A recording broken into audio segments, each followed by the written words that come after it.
talking about his firing from the FBI tonight, says he sees potential obstruction of justice by the president, but also says all Americans should be gratified by the no collusion conclusion. Let's bring in Fox News senior political analyst Brit Hume for reaction.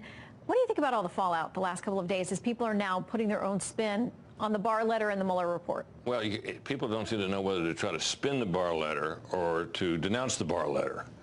My own sense about that, Shannon, is this. I think we'll probably trust the Barr letter as being an accurate representation, and broadly speaking, of what is in the Mueller report. For this reason.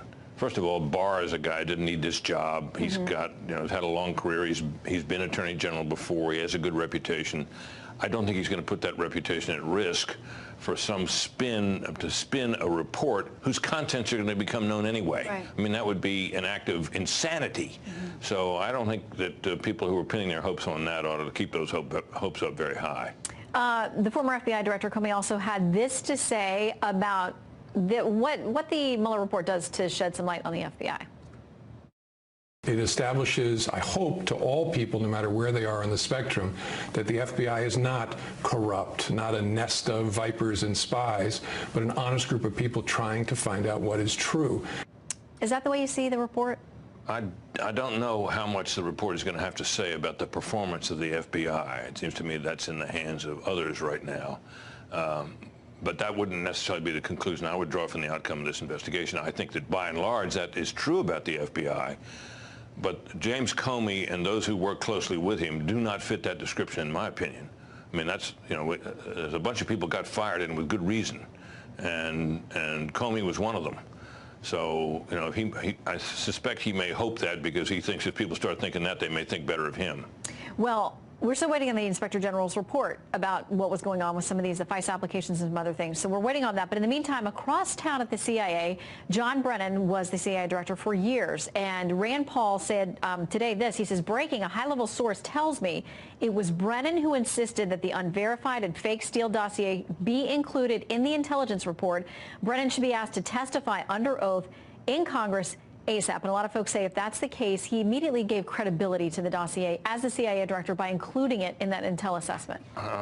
Well, I don't doubt that. But Brennan's problem now is, it seems to me, is that he has exposed himself as such an ardent Trump hater. And, his projections about this, his read on how the Mueller investigation was going to turn out, has turned out to be, both those things have turned out to be all wrong. And he's had now at least to acknowledge that he thought there'd be more than there turned out to be. Well, no kidding.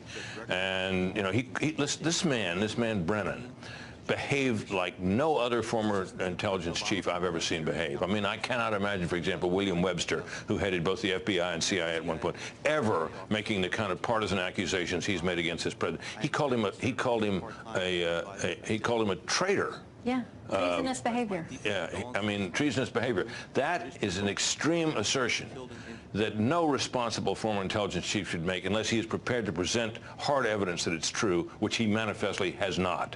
Okay, so obviously the issues with collusion were not proven. The special counsel says no one connected to the Trump campaign. We didn't see it, according to the Barr letter. And as you said, he'd have no reason to mischaracterize it because he knows the rest of this is going to come out. But for a lot of Democrats, that's off the checklist now, and it's on to impeachment. And some of them today are continuing. The leadership doesn't want them to talk about it. They're continuing to talk about it. Congressman Al Green, Democrat from Texas, they've already voted a couple of times on his impeachment plans. Here's what he says. A president does not have to commit a crime to be impeached.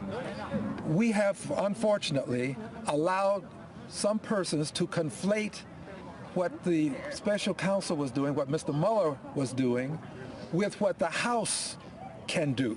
Yeah, a much lower level than making a legal case on the issues. Well, in the end, impeachment is a political question. But it's also the case, Mr. Green notwithstanding, that the Constitution speaks of high crimes and misdemeanors. So that's the reason why people sort of get the idea that you have to commit a crime in order to be impeached as president. It's not true. A high crime for Congress is for impeachment purposes, whatever Congress says it is.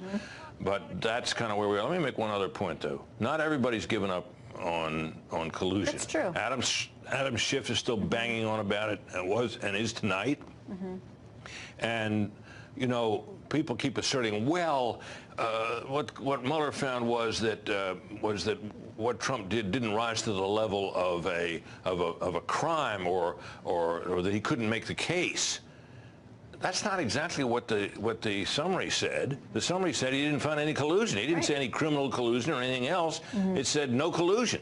And there's a quote from the Mueller report: did not find cooperation and collaboration between Trump. Despite repeated attempts. Despite, yes, From and it went on to say that the Russians had tried to seduce the Trump campaign and failed. So that's pretty definitive. That doesn't mean the search for other possible trouble for the president will end here. So that's the next chapter that we go into. In the meantime, Britt, always great to have you. Thanks, Shannon.